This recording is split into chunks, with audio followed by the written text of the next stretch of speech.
नमस्ते, मैं हूं जसप्रीत कौर। आप देख रहे हैं आज की ताजा खबर। राहुल गांधी के पीएम केयर्स पर सवाल उठाने पर बीजेपी अध्यक्ष जेपी नड्डा ने जवाबी हमला किया है। नड्डा ने ट्वीट करते हुए कांग्रेस और खासतौर पर गांधी परिवार पर पीएम राष्ट्रीय राहत कोष के पैसों को गांधी परिवार के ट्रस्ट में भेजने और चीन से पैसे लेकर राष्ट्रहित को चोट पहुंचाने का आरोप लगाया है। इतना ही नहीं, बीजेपी अध्यक्ष ने राहुल गांधी पर फर्जी खबरें फैलाने का भी आरोप लगाया है। एक दिन पहले ही पीएम केयर से जुड़ी जानकारी आरटीआई के जरिए न देने के पीएम दफ्तर के फैसले के बाद राहुल गांधी ने सरकार पर हमला बोला था। इसी का जवाब देते हुए बीजेपी अध्यक्ष जेपी नड्डा ने ट्वीट करते हुए लिखा कि आपके परिवार की संदिग्ध विरासत में प्रधानमंत्री राष्ट्रीय राहत कोष में एक स्थायी स्थान और फिर राहत कोष से अपने परिवार के कई ट्रस्ट में पैसे डाइवर्ट करना शामिल है। आपने और आपकी मां ने राष्ट्रीय हित को चोट पहुंचाने के लिए चीन से पैसे भी लिए। क्या इससे भी नीचे गिर सकता है? देश को पीएम और उनकी पहल पर पूरा विश्वास है। पीएम केयर्स को मिले अपार समर्थन से ये फिर से साबित हुआ है। एक परास्त व्यक्ति के तौर पर आप सिर्फ बड़बड़ा और झूठी खबरें फैला सकते हो, जबकि पूरा देश कोरोना के खिलाफ लड़ाई में एकजुट है। पश्चिम बंगाल के बीरभूम जिले में विश्व भारती यूनिवर्सिटी में दिन भर हंगामा चलता रहा। बीरभूम जिले के शांति निकेतन में बनी इस यूनिवर्सिटी ने एक दीवार बनवाई थी और दीवार बनाने से लोग इस कदर नाराज हुए कि तोड़फोड़ शुरू हो गई। आसपास के लोग बड़ी संख्या में इकट्ठे हो गए और दीवार बनाने के लिए लाए गए सामान को फेंकना शुरू कर दिया। लोग ईंटें उठाकर फेंकने लगे। उन्होंने सड़क पर रखा सीमेंट भी उठाकर फेंक दिया। फिर गुस्सा निकालने के लिए वो मैदान में लगे एक टेंट के पास पहुंच गए। पहले टेंट के अंदर रखी कुर्सियां तोड़ी गईं। फिर वो टेंट में लगे पंखों को तोड़ने लगे। उनका गुस्सा यहीं शांत नहीं हुआ, बल्कि खुदाई करने की एक मशीन से यूनिवर्सिटी का एक गेट भी उन्होंने तोड़ दिया। फिर उस पिलर का नंबर आया जिसके सहारे गेट लगा हुआ था। मशीन के पंजों से उस पिलर को भी तोड़ दिया गया। यूनिवर्सिटी ने यह दीवार इसलिए बनवाई थी ताकि कार्यक्रम में बाहर के लोग शामिल न हो पाए, लेकिन यूनिवर्सिटी का यह फैसला आसपास के लोगों को बर्दाश्त नहीं हुआ और तोड़फोड़ शुरू हो गई। यूपी के मुरादाबाद में एक आरएसएस कार्यकर्ता की वहां पर पार्टी चौकी इंचार्ज ने वहां पर उसको निलंबित किया गया है। दरअसल पुलिस को भारी पड़ गया आरएसएस कार्यकर्ता को पकड़ना और थाने का घेराव किया गया। इस मामले में चौकी इंचार्ज 2 कांस्टेबल निलंबित किए गए हैं। देर रात तक चले बीजेपी विधायक और आरएसएस कार्यकर्ताओं के प्रदर्शन के बाद आखिरकार चौकी इंचार्ज और 2 कांस्टेबल को तुरंत प्रभाव से निलंबित किया गया। पाकबड़ा थाने का यह मामला है। आरोप है कि चौकी इंचार्ज पेड़ काटने के नाम पर आरएसएस के कार्यकर्ता को परेशान कर रहे थे। सोमवार को पुलिस वालों ने उस कार्यकर्ता को चौकी में लाकर बंद कर दिया था, साथ ही उसके साथ मारपीट की गई थी। इसके बाद इस मामले में काफी ज्यादा विवाद हुआ। जानकारी मिलने के बाद थाने के बाहर बड़ी संख्या में कार्यकर्ता प्रदर्शन पर बैठ गए, जिसके बाद एसएसपी ने तुरंत प्रभाव से चौकी इंचार्ज को सस्पेंड कर दिया। चौकी एसईजेड के चौकी प्रभारी और 2 कांस्टेबल के विरुद्ध शिकायत की गई थी। उन्होंने कुछ जनप्रतिनिधियों के साथ दुर्व्यवहार किया। इसकी जांच की गई। जांच में प्रथम दृष्टया उनका दोष पाया गया है, तो इसके आधार पर वरिष्ठ पुलिस अधीक्षक महोदय द्वारा चौकी प्रभारी और 2 कांस्टेबल को निलंबन का आदेश जारी किया गया है। कांस्टेबल थे, उनसे मेरी बातचीत हुई। मैंने भैया पेड़ आप जाकर के ये देख लीजिएगा, पेड़ ये काटा है तो आप उस पर वो करवाइए कार्रवाई। नहीं काटा है तो बिना वजह वो मत करिए उसको परेशान। बोले ठीक है भाई साहब, पेड़ उन्होंने काटा नहीं है। आज फिर पुलिस गई, उनको उठा लाई। मेरा वो छीन लिया उन्होंने मोबाइल फोन, और उसके बाद मुझे बंधक जो बना दिया और 2 कांस्टेबल लगा दिए और बोले लाठी लाइए और इनका आरएसएस का भूत आज ही उतारेंगे। जम्मू में कठुआ के एक पुलिस थाने में 15 अगस्त को हुए एक कार्यक्रम का वीडियो वायरल हो गया, जिस पर पुलिस निशाने पर आ गई। आरोप है कि इस कार्यक्रम में कोरोना से जुड़े नियमों का पालन नहीं हुआ। लेकिन मामले ने तूल तब पकड़ लिया जब इस कार्यक्रम का वीडियो सोशल मीडिया पर आते ही वायरल हो गया। वायरल वीडियो में एक डांसर के इर्द गिर्द घेरा बनाकर लोग झूमते हुए दिखे।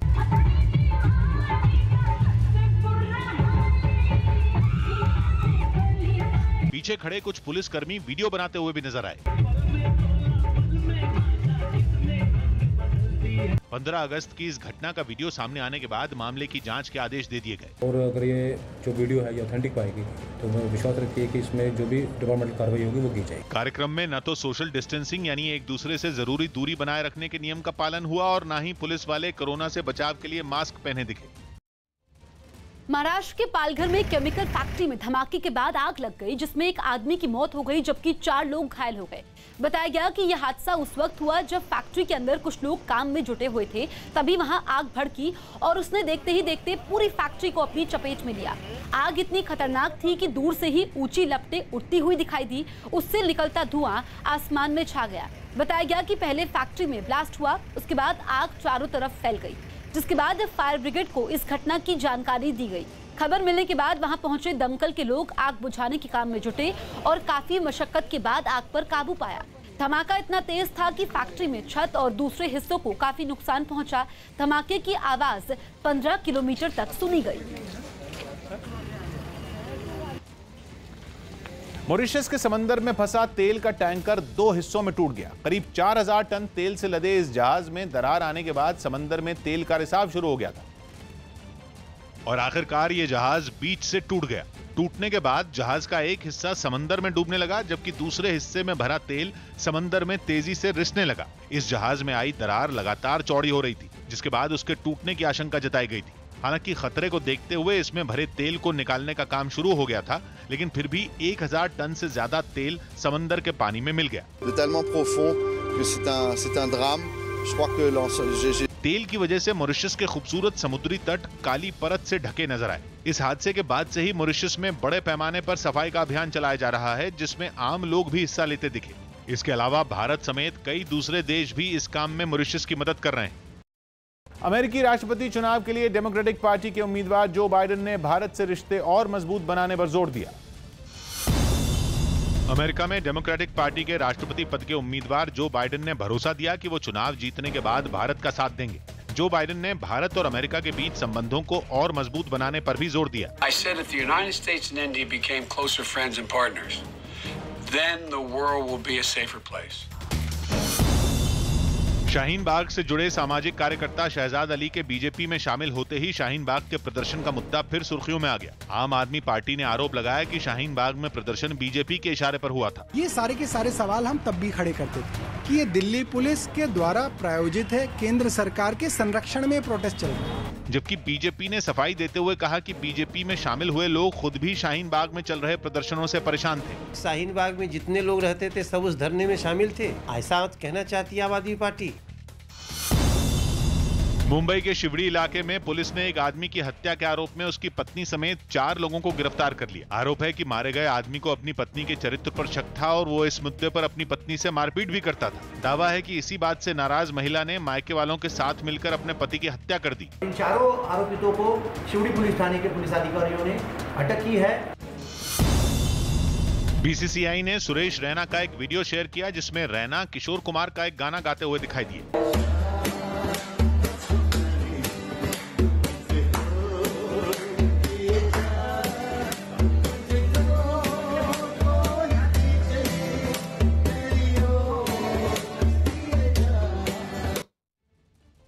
कोरोना संकट का रेलवे की कमाई पर भी काफी ज्यादा असर पड़ा है। News18.com की रिपोर्ट के मुताबिक पिछले 5 महीनों में टिकटों से होने वाली कमाई की तुलना में ज्यादा पैसा यात्रियों को वापस करना पड़ा। 1 अगस्त तक रेलवे को यात्री ट्रेनों की बुकिंग से 2368 करोड़ रुपए की कमाई हुई, जबकि ट्रेनों के कैंसिल होने से उसने 2628 करोड़ रुपए वापस किए। हालांकि इस बीच रेलवे को माल ढुलाई से ठीक ठाक कमाई हुई। खबर है कि अगस्त के पहले 15 दिनों में माल ढुलाई से आए 1 साल पहले दर्ज की गई कमाई को पार कर गई और पिछले 1 सप्ताह में 3.4% की बढ़ोतरी देखने को मिली। इसके अलावा कोरोना काल में पिछले साल की तुलना में माल गाड़ियों की रफ्तार भी दोगुनी हो गई। मध्य प्रदेश के इंदौर में ज्योतिरादित्य सिंधिया का विरोध करने के लिए इकट्ठा हुए कांग्रेस कार्यकर्ताओं को पुलिस ने हिरासत में ले लिया। कांग्रेस कार्यकर्ता उन्हें काले झंडे दिखाने के लिए इकट्ठा हुए और उनके खिलाफ प्रदर्शन की तैयारी करने लगे, लेकिन पुलिस ने सिंधिया के इंदौर पहुंचने से पहले ही उन्हें हिरासत में ले लिया। इस दौरान पुलिस ने एक कांग्रेस कार्यकर्ता की पिटाई भी की। पुलिस ने प्रदर्शन में शामिल कार्यकर्ताओं को खींच कर गाड़ी में बैठाया। जिसके बाद एक कांग्रेस कार्यकर्ता पुलिस से बहस करने लगा। उसने पुलिस वालों के साथ धक्का मुक्की भी की, जिसके बाद पुलिस ने उसे लाठी से पीटा।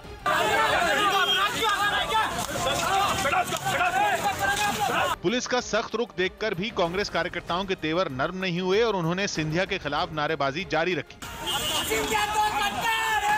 मध्य प्रदेश में उपचुनाव की तैयारियां जोरों पर हैं और माना जा रहा है कि सिंधिया का इंदौर दौरा भी इसी से जुड़ा है। छत्तीसगढ़ के रायगढ़ में 13 साल की बच्ची की सड़क हादसे में मौत के बाद खफा लोगों ने ट्रक को ही आग के हवाले कर दिया।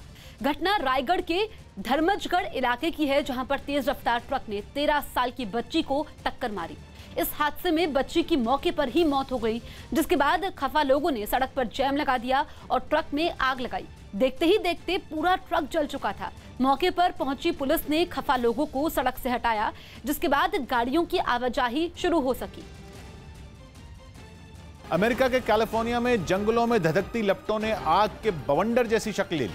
3 दिन पहले लगी इस आग ने करीब 30,000 एकड़ का इलाका जलाकर राख कर दिया। और सामने आई एक तस्वीर में तो इस आग का विकराल रूप देखने को मिला। तेज गर्म हवा और राख ने आग के इर्द गिर्द बवंडर बना लिया। नीला आसमान आग के विशाल काले धुएं में ढका हुआ नजर आया। धुआं इतना घना था कि उसके पीछे दूर दूर तक कुछ दिखाई ही नहीं दिया। दमकल कर्मी आग पर काबू पाने की कोशिश करते नजर आए, लेकिन भयानक आग के आगे उनकी कोशिश ऊंट के मुंह में जीरे जैसी दिखी। वहीं तबाही की आसमान से ली गई तस्वीरों में जंगल का एक बड़ा इलाका जला हुआ दिखा। आग को आगे बढ़ने से रोकने के लिए दमकल कर्मी जंगल के झाड़ को फावड़े से उखाड़ते नजर आए। हेलीकॉप्टर भी पानी बरसाते दिखे। कोरोना मरीजों की संख्या में तेजी से हो रही बढ़ोतरी को देखते हुए बिहार सरकार ने 6 सितंबर तक लॉकडाउन जारी रखने का फैसला लिया है। राज्य के गृह विभाग के अपर मुख्य सचिव आमिर सुबहानी के मुताबिक बिहार में 6 सितंबर तक लॉकडाउन जारी रहेगा और सभी धार्मिक स्थान और स्कूल कॉलेज पूरी तरह से बंद रहेंगे। साथ ही इस बीच रेस्टोरेंट में बैठकर खाने पर पाबंदी जारी रहेगी, जबकि मॉल और सिनेमा हॉल भी पहले की तरह ही नहीं खुलेंगे। तो वहीं राज्य में बसें भी नहीं चलेंगी। हालांकि जरूरी सेवाओं वाले दफ्तर को इससे अलग रखा गया है। इसके अलावा रात 10 बजे से सुबह 5 बजे तक घरों से निकलने पर पाबंदी होगी। दुबई में बढ़ती गर्मी के बीच बर्फ की मांग बेतहाशा बढ़ गई। गर्मी से हालात इतने बिगड़ गए कि लोगों के लिए स्विमिंग पूल में नहाना भी मुश्किल हो गया। यही वजह रही कि पानी को ठंडा करने के लिए बर्फ का इस्तेमाल किया गया।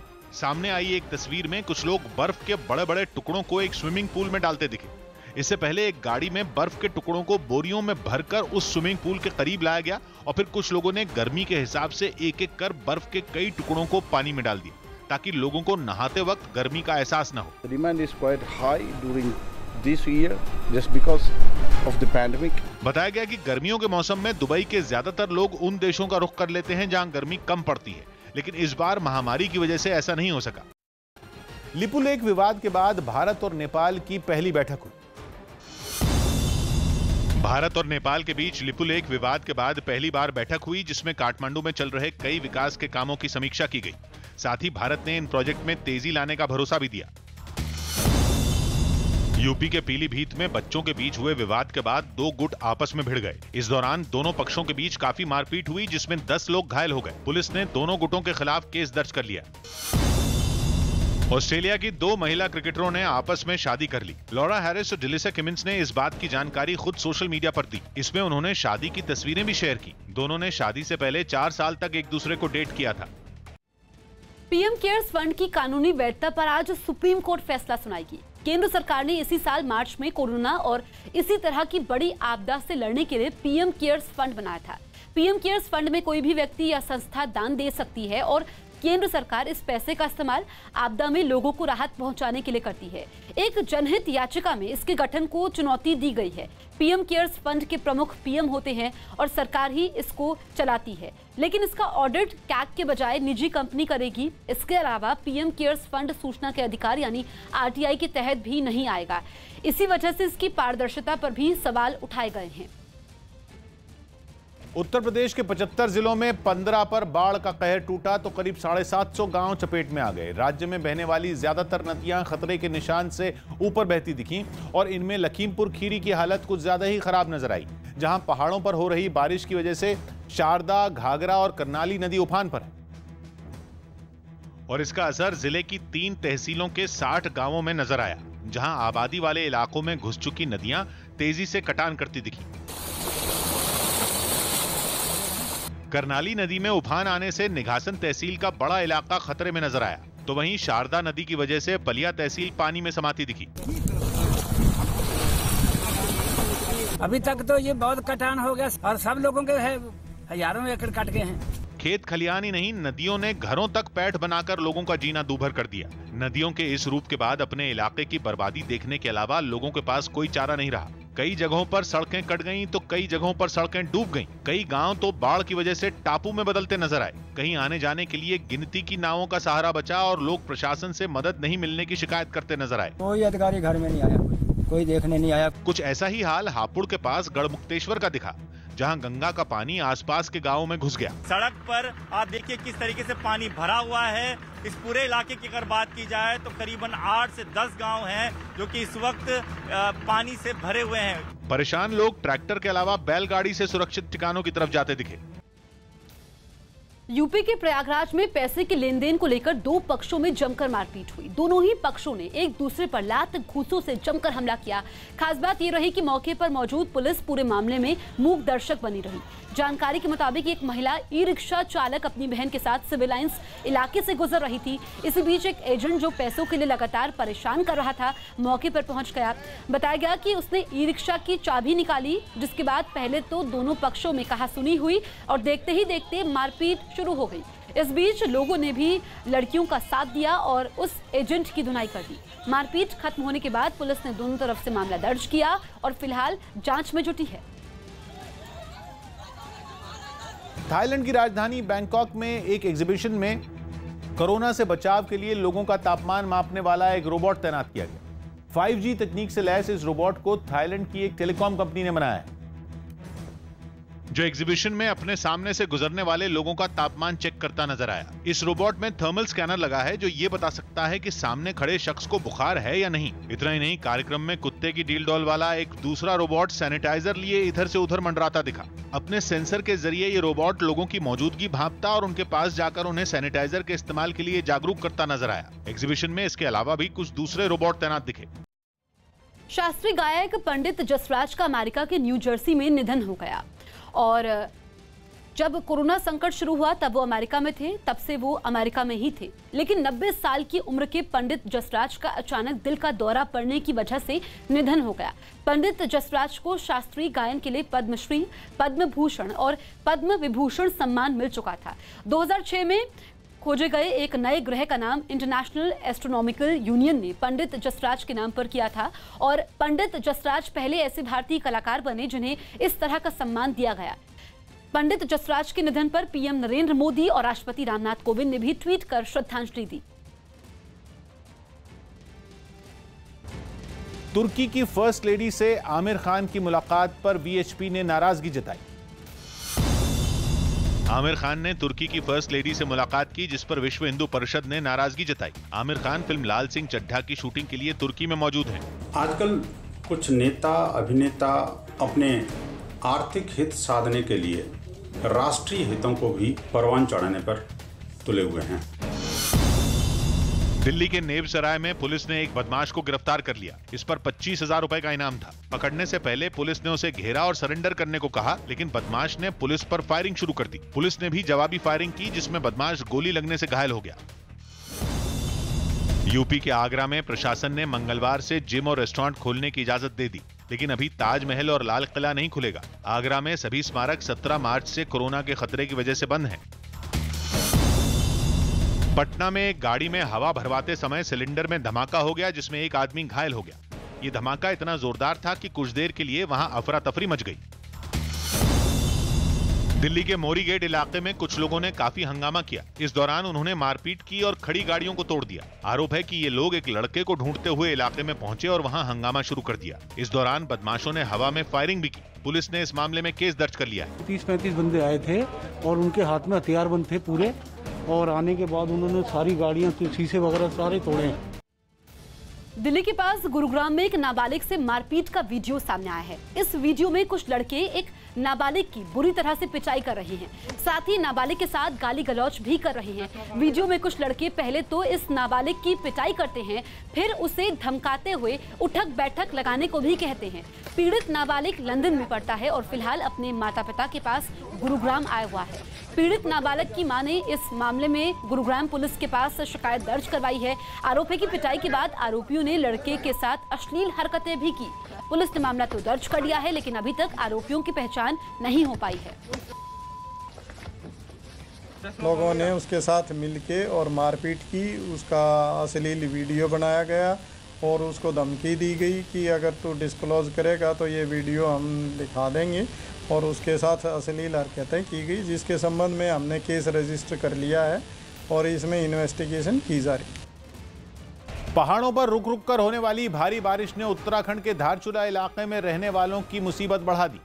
बारिश के बाद जमीन खिसकने से बड़े इलाके में लोगों की जान पर बनाई और कई घर मलबे में दब गए। रह रहकर गिरने वाली चट्टानों की वजह से धारचूला के ग्वाल गांव को खाली कराने की नौबत आ गई। इस तरह से रास्तों का इस्तेमाल करना है, क्योंकि यहाँ ये खतरा है अभी भी, क्योंकि रास्ता नहीं है। भाई साहब हाथ पकड़िए, आराम से पकड़िएगा। ये देखिए ऐसे रास्ता यहाँ पर मिलेगा और इस पगडंडी के सहारे हम खतरा मोल लेते हुए ऊपर की तरफ जाएंगे। तेजी से गिरती भारी चट्टानों की वजह से कई घरों की दीवारें मिट्टी में मिल गईं, तो कई दीवारों में दरारें पड़ गईं।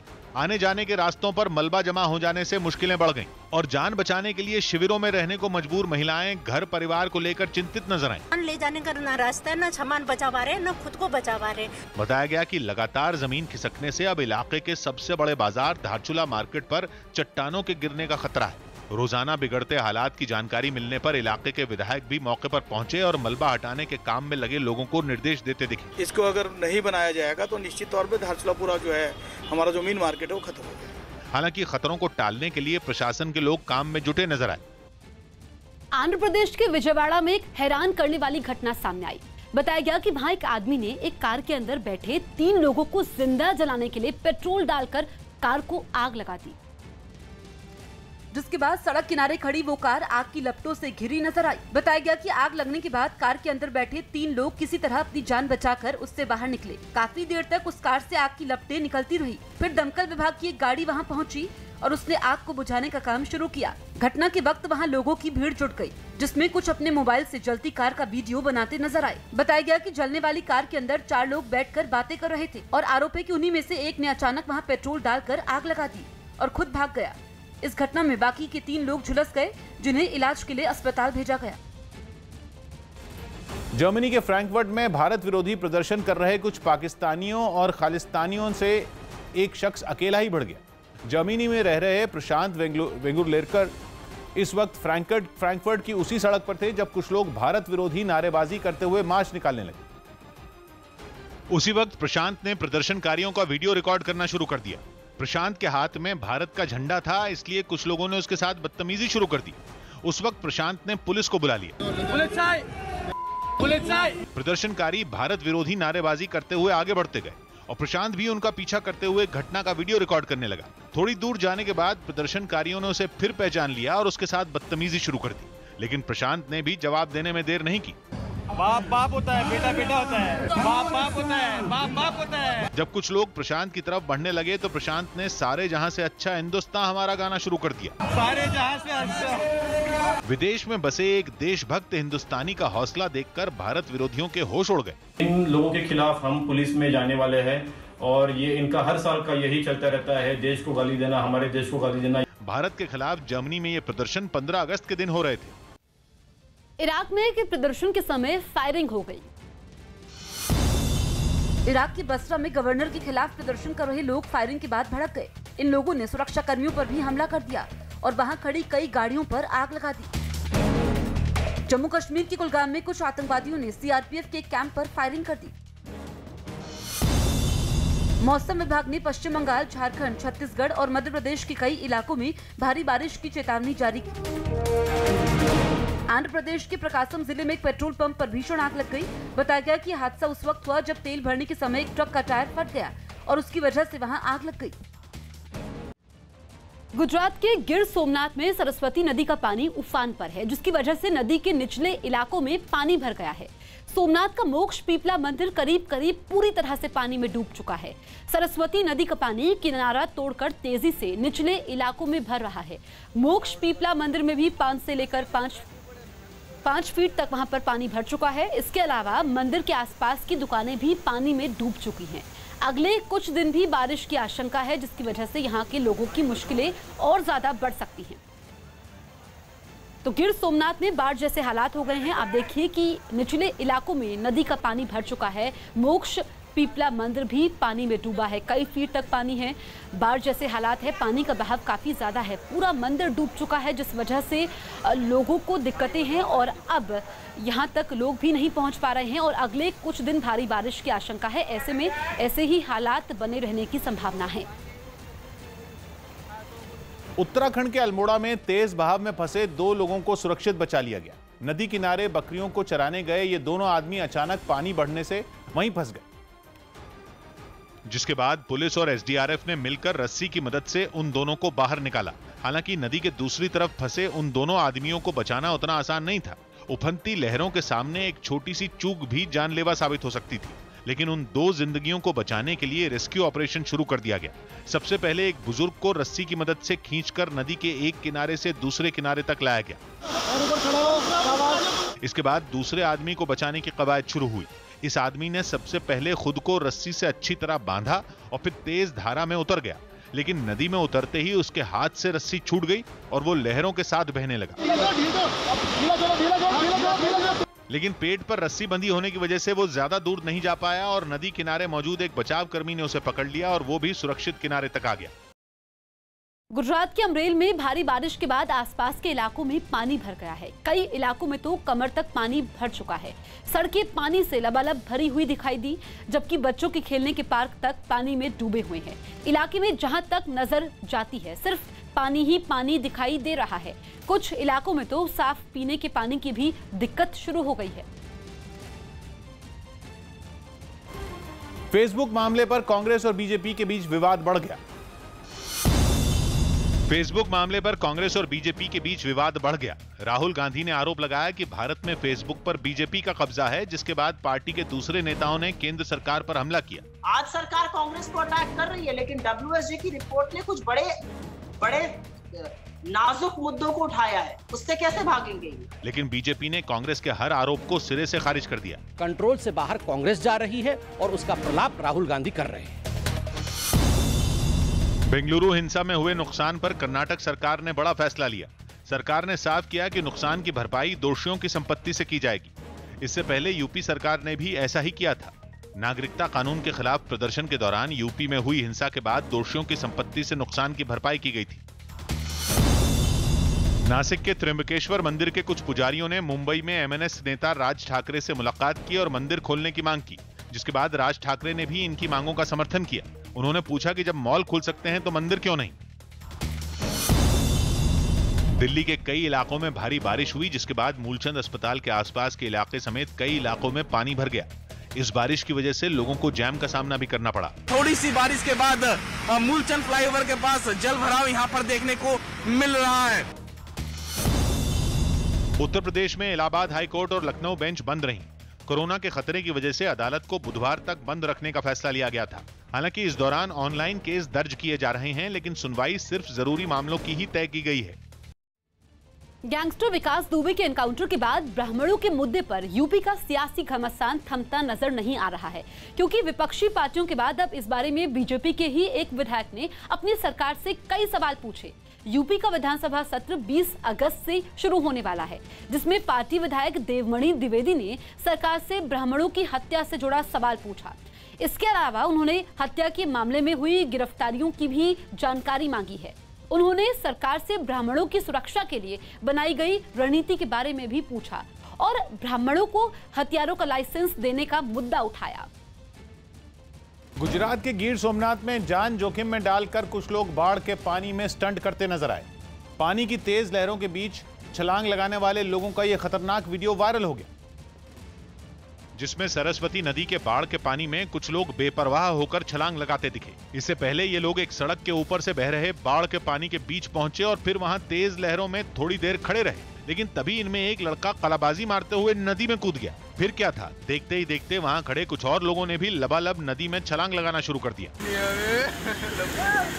छलांग लगाने के बाद ये सभी लड़के नदी की तेज धार के साथ तैरते दिखे, जबकि किनारे पर खड़े कई लोग जोखिम भरा ये तमाशा देखते नजर आए। थोड़ी देर के बाद पानी में तैर रहे सभी लोग नदी के किनारे पहुंचे और फिर बाढ़ के पानी से बाहर निकल आए।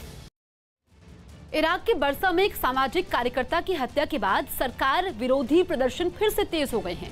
उस सामाजिक कार्यकर्ता की 2 दिन पहले कुछ लोगों ने हत्या कर दी थी, जिसके बाद बरसा में सैकड़ों लोगों ने हिंसक प्रदर्शन किए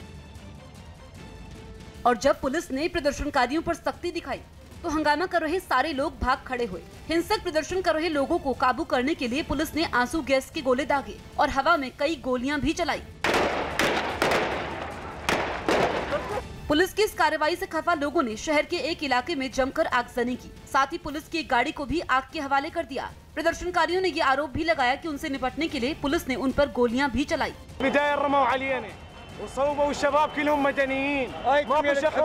2 दिन पहले हुई सामाजिक कार्यकर्ता की हत्या पर हंगामा कर रहे लोगों ने सरकार से इस्तीफे की मांग भी की। पंजाब में जहरीली शराब से 120 लोगों की मौत के मामले में बीजेपी ने एक बार फिर कई जगहों पर प्रदर्शन किया और मुख्यमंत्री अमरिंदर सिंह पर अवैध शराब माफिया से सांठगांठ के आरोप लगाए। बीजेपी ने जहरीली शराब मामले की जांच सीबीआई से कराने की मांग की और इस मुद्दे पर पंजाब सरकार के खिलाफ हल्ला बोल दिया, जिसकी एक तस्वीर अमृतसर से आई, जहां बीजेपी कार्यकर्ता धरने पर बैठे दिखे। हालांकि पंजाब में भी कोरोना का खतरा जस का तस है, लेकिन इसके बावजूद प्रदर्शन में शामिल बीजेपी कार्यकर्ता इससे बचाव की अनदेखी करते नजर आए। बीजेपी ने पंजाब सरकार पर अवैध शराब के कारोबारियों से मिलीभगत का आरोप मढ़ा। लॉकडाउन के दौरान शराब घर घर बिकी, अवैध शराब, अब अवैध शराब घर घर बन रही है। विरोध की ऐसी ही तस्वीर लुधियाना में भी नजर आई, जहां विरोध प्रदर्शन के लिए निकले कार्यकर्ता एक जगह जमा हुए और धरने पर बैठ गए। प्रदर्शनकारियों में महिलाओं की संख्या भी अच्छी खासी दिखी। कोरोना संकट की वजह से रेलवे सिर्फ 230 स्पेशल ट्रेनें ही चला रहा है, लेकिन इन ट्रेनों के लिए भी रेलवे को यात्री नहीं मिल रहे। जानकारी के मुताबिक महज 5 से 7% यात्रियों के साथ ही ये ट्रेनें चल रही हैं, जिसके पीछे कोरोना वायरस को बड़ी वजह माना जा रहा है। नई दिल्ली से बिहार के राजेंद्र नगर जाने वाली स्पेशल ट्रेन में 12 अगस्त को महज 6% सीटें ही बुक हुई, जबकि 11 अगस्त को 7% और 10 अगस्त को 8% यात्रियों के साथ ये ट्रेन चली। इसी तरह नई दिल्ली से लखनऊ जाने वाली ट्रेन में 12 अगस्त को 6% सीटें ही भर पाई और 11 अगस्त को 7%, जबकि 10 अगस्त को 15% लोगों ने ही इस ट्रेन में टिकट बुक करवाया। ऐसे में ट्रेनों की ये हालत बता रही है कि रेलवे को अभी पटरी पर आने में वक्त लगेगा। यूरोप के देश बेलारूस में एक बार फिर हजारों लोग सड़कों पर उतरे और दोबारा चुनाव कराने की मांग की। वहां राष्ट्रपति अलेक्जेंडर लुकाशेंको के 6ठी बार राष्ट्रपति बनने के बाद से ही प्रदर्शन जारी है और इसी कड़ी में हजारों लोग एक बार फिर राजधानी मिन्स्क की सड़कों पर उतर आए और मार्च निकाला। कई लोग तो अपने छोटे छोटे बच्चों के साथ वहां पहुंचे। इतनी बड़ी तादाद में लोगों के सड़कों पर उतरने से वहां हर तरफ भीड़ नजर आने लगी। प्रदर्शनकारियों ने राष्ट्रपति अलेक्जेंडर लुकाशेंको पर धांधली का आरोप लगाया और दोबारा चुनाव कराए जाने की मांग की। 80%, которые выбрали якобы нашего президента। सरकार विरोधी इस रैली को बेलारूस में अब तक का सबसे बड़ा प्रदर्शन बताया गया। इस मार्च के जवाब में राष्ट्रपति लुकाशेंको ने भी एक बड़ी रैली निकाली और देश की सुरक्षा का हवाला देते हुए दोबारा चुनाव कराने की मांग को खारिज कर दिया। Самолеты на взлете в 15 минут от наших границ. यही नहीं, उन्होंने जरूरत पड़ने पर रूस से सैन्य मदद लेने का भी ऐलान किया। पश्चिम बंगाल में विश्व भारती यूनिवर्सिटी के छात्रों ने हंगामा किया। पश्चिम बंगाल के बीरभूम में विश्व भारती यूनिवर्सिटी के कुलपति के आवास पर प्रदर्शन कर रहे छात्रों की सुरक्षा कर्मियों से झड़प हो गई। महाराष्ट्र के पालघर में केमिकल फैक्ट्री में जबरदस्त धमाका हो गया। इस धमाके में एक आदमी की मौत हो गई, जबकि 6 लोग घायल हो गए। सभी घायलों को तुरंत अस्पताल ले जाया गया। यूपी के मुरादाबाद में एक आरएसएस कार्यकर्ता ने पुलिस पर बदसलूकी करने का आरोप लगाया, जिसके बाद कई लोगों ने थाने के बाहर पहुंचकर हंगामा किया और आरोपी पुलिस वालों पर कार्रवाई की मांग की। तेलंगाना के नारायण गेट में भारी बारिश और बाढ़ के बीच एक नाव डूब गई, जिसके बाद नाव में सवार 9 लोगों को बचा लिया गया, जबकि 4 लोग लापता बताए गए। मुंबई के बांद्रा इलाके में एक 4 मंजिला इमारत गिरने से कुछ लोग घायल हो गए। राहत की बात यह रही कि जो इमारत गिरी उसमें कोई रह नहीं रहा था और वो पूरी तरह खाली थी, लेकिन उस इमारत का एक हिस्सा उसके पास बनी झुग्गियों पर गिरा, जिससे वहां रह रहे कुछ लोग मलबे में दब गए। हादसे की खबर मिलते ही दमकल विभाग के कर्मचारियों और राहत बचाव दल ने वहां पहुंचकर काम शुरू कर दिया। मलबे को हटाने के लिए एक खुदाई करने वाली मशीन भी मंगवाई गई। इस इमारत पे कोई रह नहीं रहा था, इसलिए ज्यादा जानमाल का नुकसान नहीं हुआ है अभी तक। तो काफी देर तक चले बचाव अभियान के बाद मलबे में दबे लोगों को सुरक्षित बाहर निकाला गया। हादसे की जानकारी मिलने पर कांग्रेस विधायक जीशान सिद्दीकी वहां पहुंचे और बीएमसी से इस तरह की इमारतों की पहचान करने की अपील की। उम्मीद है कि आगे जाके ऐसे बिल्डिंग नहीं गिरे, क्योंकि अगर हम पहले से इसका प्रिकॉशन लेवे तो ऐसे काम नहीं होगा। इस हादसे में घायल लोगों को इलाज के लिए पास के ही एक अस्पताल में भेजा गया।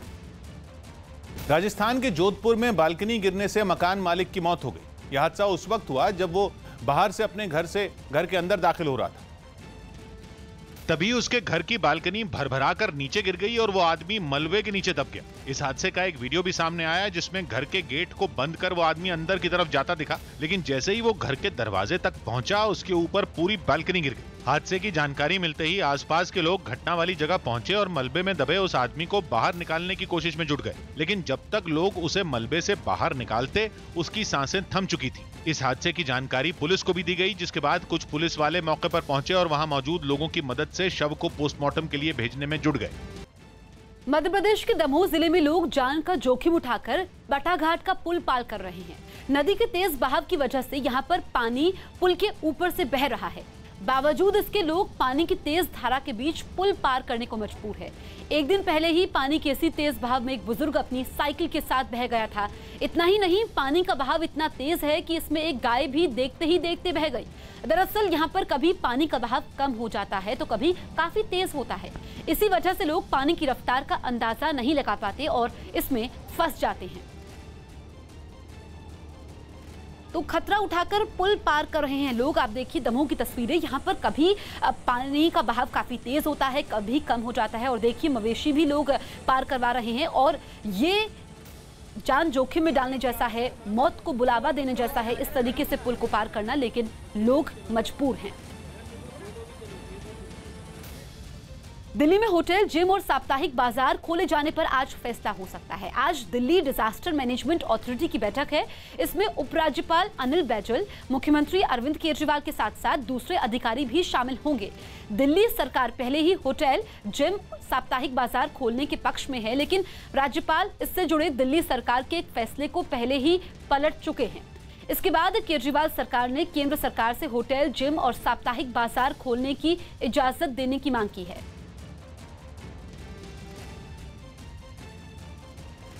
इजरायल ने गाजा पट्टी में चरमपंथी संगठन हमास के ठिकानों को निशाना बनाकर कई हवाई हमले किए।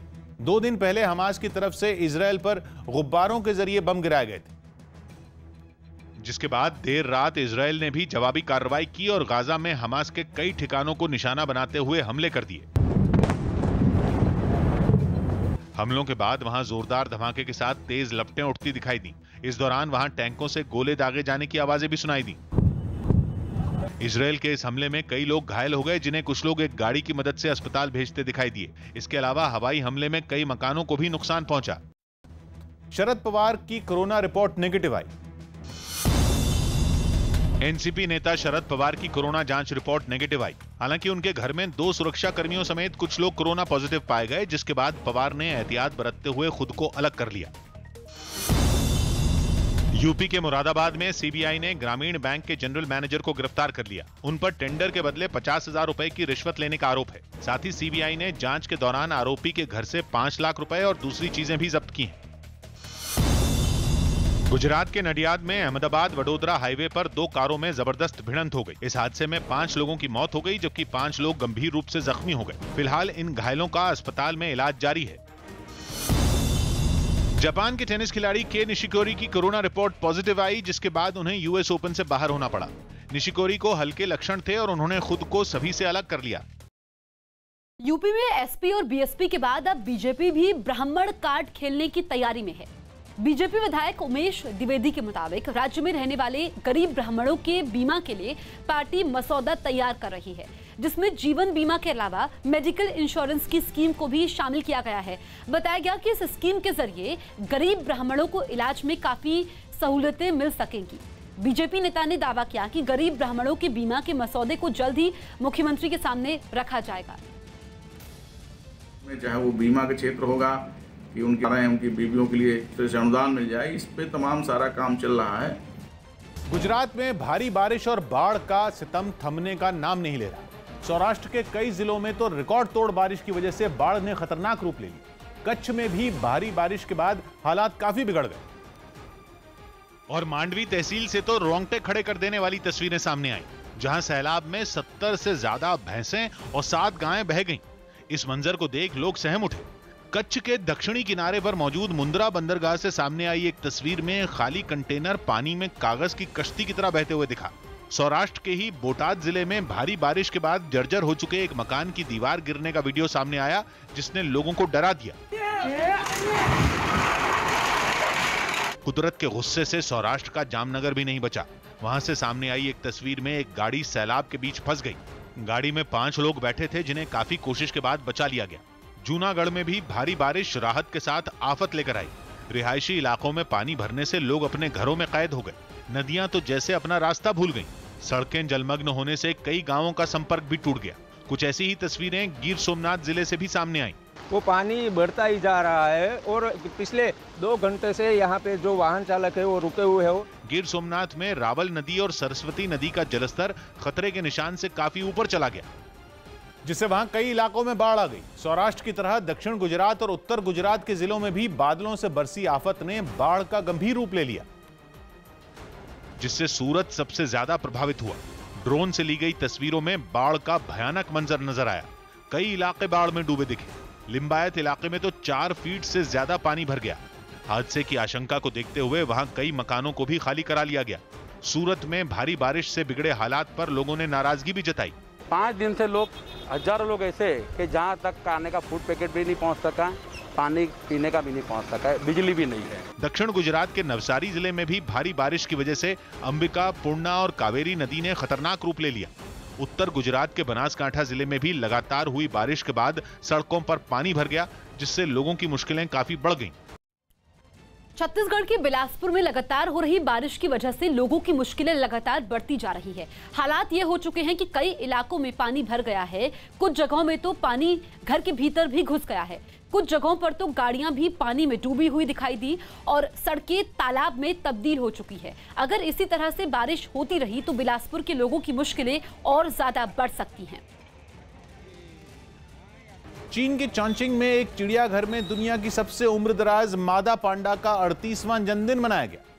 अमूमन जंगली पांडा 15 से 20 साल और चिड़ियाघरों में निगरानी में पाले गए पांडा ज्यादा से ज्यादा 35 साल तक जीते हैं। लेकिन इस मादा पांडा के उम्र का रिकॉर्ड बनाने पर चिड़ियाघर में इस खास मौके को धूमधाम से मनाया गया। वहां लोगों का तांता लगा हुआ नजर आया। चिड़ियाघर प्रशासन और लोग पांडा के लिए केक बनाते दिखे। बड़े तो बड़े, बच्चे भी उसे फलों से सजाते नजर आए।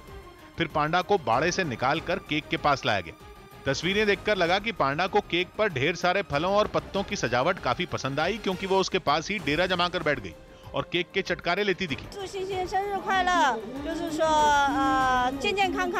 पांडा पर लुप्त होने का खतरा मंडरा रहा है।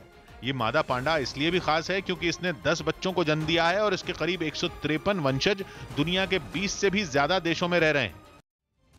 पीएम केयर्स फंड की वैधता पर सुप्रीम कोर्ट आज फैसला सुनाएगा। पीएम केयर्स फंड की कानूनी वैधता पर आज सुप्रीम कोर्ट फैसला सुनाएगा।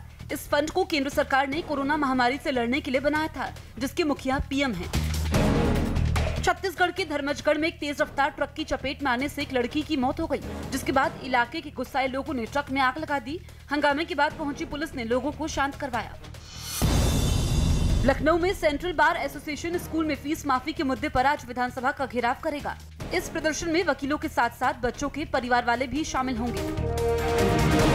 यूपी के बरेली में एक सिपाही की जन्मदिन की पार्टी में गोली चलने से एक दारोगा बुरी तरह घायल हो गया, जिसके बाद पुलिस के बड़े अधिकारियों ने इस घटना की जांच के आदेश दे दिए। बिहार में चुनाव से पहले जारी सियासी उठापटक के बीच नेताओं की पार्टी बदलने का सिलसिला शुरू हो चुका है। इन नेताओं में श्याम रजक का नाम भी जुड़ चुका है, जो 11 साल बाद एक बार फिर लालू यादव की पार्टी में शामिल हो गए। श्याम रजक नीतीश सरकार में मंत्री भी रह चुके हैं। ऐसे में उनके पार्टी बदलने के मामले ने सियासी तूल पकड़ लिया। हालांकि जेडीयू ने आरजेडी के 3 मौजूदा विधायकों को पार्टी में शामिल करवाकर सबको चौंका दिया। इन 3 विधायकों में प्रेमा चौधरी, महेश्वर यादव और अशोक कुशवाहा शामिल हैं। हालांकि सबसे ज्यादा चर्चा श्याम रजक के पार्टी बदलने की हो रही है, क्योंकि 11 साल पहले 2009 में वो आरजेडी को छोड़कर ही जेडीयू में आए थे। क्या आपके बातों को नहीं सुना जा रहा था सरकार में, इसलिए आप दुखी होकर छोड़ दिए? बिहार की जनता की नहीं सुनी जा रही है तो मेरा क्या सुनना न सुनना। हिमाचल प्रदेश के मंडी जिले में पहाड़ खिसकने से दहशत फैल गई और लोगों की मुश्किलें बढ़ गईं। वहां बारिश की वजह से कई जगहों से लैंडस्लाइड की खबरें आईं, जिनमें राज्य के पूर्व मंत्री और विधायक अनिल शर्मा के घर के पास का इलाका भी शामिल, जहां से पहाड़ खिसकने की डराने वाली तस्वीरें सामने आईं। मंडी में जिस जगह विधायक अनिल शर्मा का घर है, उसके पास अचानक लैंडस्लाइड हुई और पहाड़ का एक हिस्सा नीचे गिरने लगा, जिसकी वजह से मिट्टी के साथ कई पेड़ भी सड़क पर गिर गए।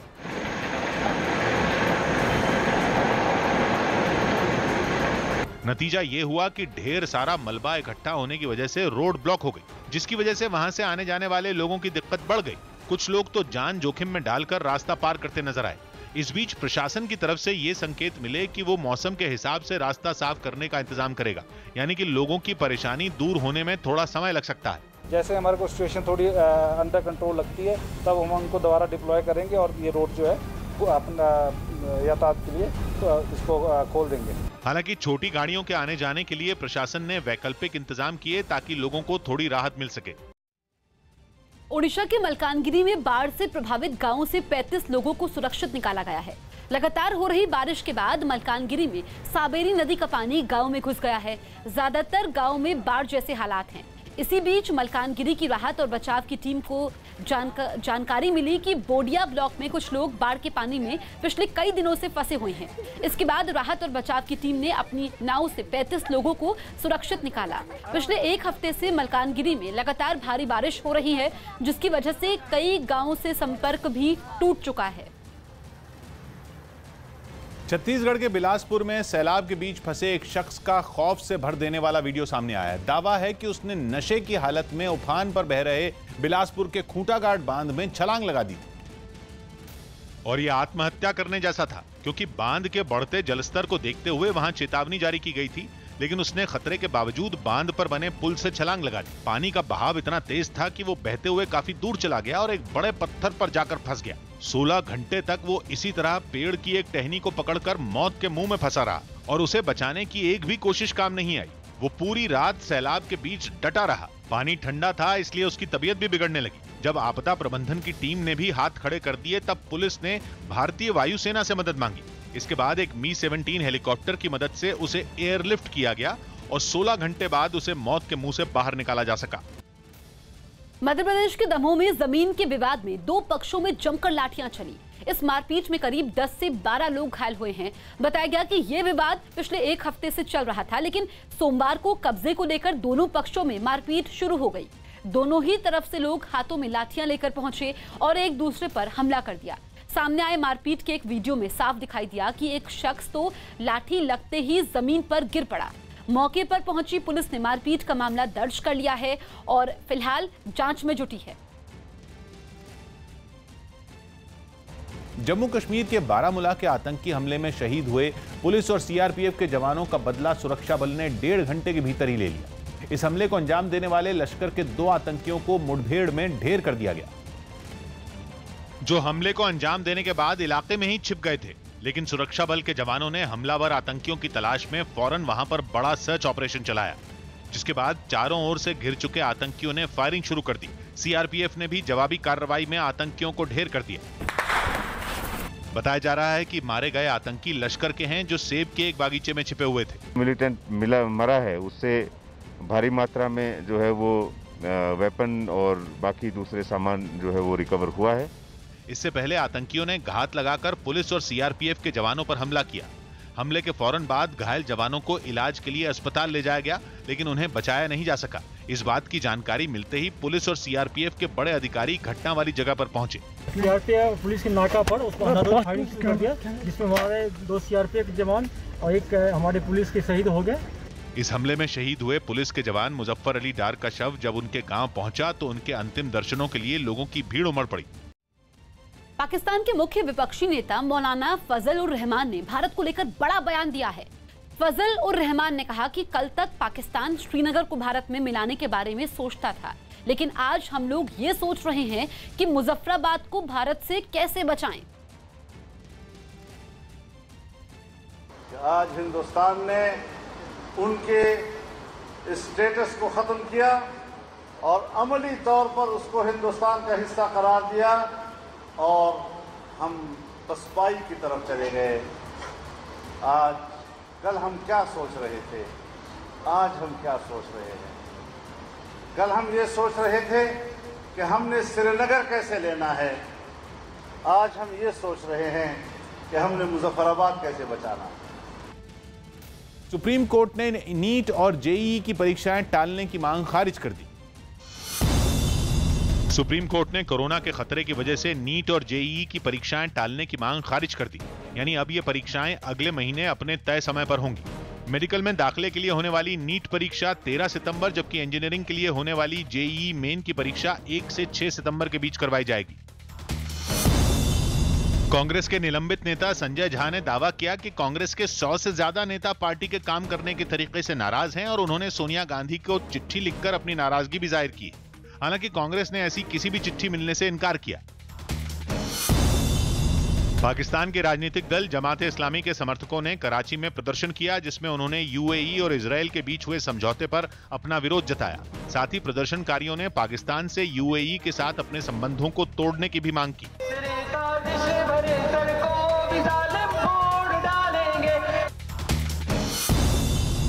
अमिताभ बच्चन ने कुणाल खेमू को एक चिट्ठी लिखी और फिल्म लूट केस में शानदार काम करने पर उनकी तारीफ की। ये एक कॉमेडी फिल्म है जो कि 30 जुलाई को रिलीज हुई थी। अमिताभ की बधाई मिलने पर कुणाल ने भी खुशी जताई।